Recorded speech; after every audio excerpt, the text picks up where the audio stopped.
Rusia y Ucrania deben cooperar de forma más estrecha en el escenario internacional. Así lo declaró Vladimir Putin durante una reunión con Viktor Yanukovych en el marco de la Comisión Interestatal Ruso-Ucraniana en Moscú, en la que también se firmaron algunos acuerdos. La visita de Yanukovych a Rusia provocó una fuerte reacción en su país, con protestas masivas. Nuestros corresponsales, Elena Milincic y Francisco Guaita, nos traen más detalles desde Moscú y Kiev en directo.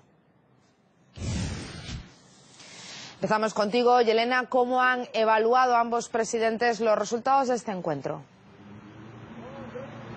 Hay que decir que Viktor Yanukovych visita a Rusia por segunda vez en muy pocas semanas y que los dos presidentes dijeron que la agenda de este encuentro ha sido bastante amplia. Ahora lo más importante es que se habló de la cooperación comercial y en primer lugar Rusia ha dado un crédito de 15.000 millones de dólares a Ucrania, a un país que se encuentra en una crisis no solamente política sino también económica bastante profunda. También una cosa muy importante es que Rusia ha bajado los precios de gas que el país suministra a Ucrania. También Vladimir Putin dijo que Rusia es el socio número 1 de Ucrania. Sin embargo, en los últimos años se ha reducido el intercambio comercial y que eso es algo que hay que cambiar, y para eso se ha firmado una serie de tratados entre Moscú y Kiev en las esferas de transporte, de agricultura y de energía atómica. Escuchemos las palabras de Vladimir Putin. Rusia y Ucrania deben colaborar de forma más estrecha en el escenario internacional y ampliar la coordinación de sus posiciones acerca de los puntos clave. Primero se trata de la seguridad regional, cuyo factor principal es el frente del Mar Negro, que se basa en Sebastopol. Es necesario reanudar la cooperación multilateral en la esfera militar y también técnico-militar. Los dos presidentes piensan que todavía queda espacio para mejorar esa cooperación entre los dos países y por eso los ministros de Defensa también firmaron diferentes acuerdos en la esfera técnico-militar. Ahora les propongo escuchar las palabras de Viktor Yanukovych, el presidente de Ucrania. Propongo enfocar la atención en la esfera económica, que es una base de la cooperación bilateral. Hemos preparado conjuntamente el plan de acciones de regulación para las restricciones comerciales y económicas, la así llamada hoja de ruta de comercio bilateral, que permitirá significativamente mejorar los índices en esta esfera. Nos vamos hasta Kiev. La oposición ucraniana no alabó precisamente esta visita de Yanukovych a Moscú. Fran, ¿qué acciones están realizando y planean llevar a cabo los manifestantes? Pues sí, la oposición ucraniana ha convocado una manifestación multitudinaria aquí donde nos encontramos, en la Plaza de la Independencia, el centro neurálgico de las protestas en Kiev, y han querido demostrar así una vez más que están en contra del Tratado de Libre Comercio con Rusia y con las dos exrepúblicas soviéticas, Bielorrusia y Kazajistán. Es el tratado llamado de la Unión Aduanera. En ese sentido, desde el primer momento, y a pesar de que no ha habido ningún acuerdo ni se ha comunicado ningún acuerdo en común entre Kiev y Moscú acerca de este tratado, la oposición desconfía del presidente Yanukovych. Dicen que no están en contra de cualquier acuerdo o pacto comercial o que mejore el precio del gas, pero sí temen que pueda llegar a un pacto a escondidas, dicen, sobre esta unión aduanera. En ese sentido se lo han hecho saber durante todo el día, ya que desde primeras horas de la mañana, cuando el presidente ucraniano Viktor Yanukovych iba hacia el aeropuerto de Kiev, había hileras de personas a los lados de la carretera mostrando y manifestando su descontento acerca de ese viaje y sobre todo diciendo que la dirección que debe tomar Ucrania es hacia la Unión Europea. Nosotros sabemos que ese pacto, esa reunión que han tenido hoy Moscú y Kiev ha estado pendientes no solo desde aquí, desde Kiev, desde la capital, sino también desde Bruselas, pero también hemos querido conocer y repasar cuál ha sido la influencia y cuál ha sido la actitud que ha tenido Occidente en esta crisis ucraniana, y se lo mostramos en el siguiente reportaje.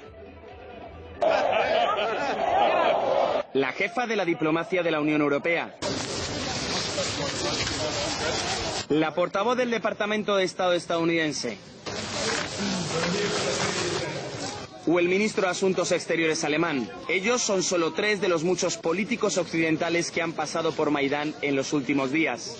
Se han dado un baño de multitudes, pero sobre todo han mostrado su apoyo firme a los detractores del gobierno. Los últimos en hacerlo, un demócrata y un republicano estadounidenses este pasado domingo. Si no se logra la asociación de Ucrania en la Unión Europea, va a tener efectos muy serios aquí en Ucrania y en las relaciones entre Ucrania y Estados Unidos.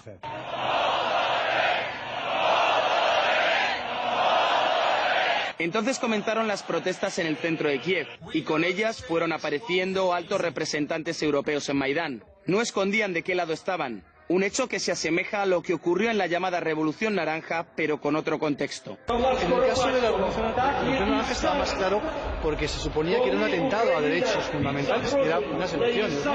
Ahora es un poco más complicado porque, bueno, cualquier gobierno está en su derecho de firmar o no firmar un acuerdo con otro Estado o con otro grupo de Estados, ¿no?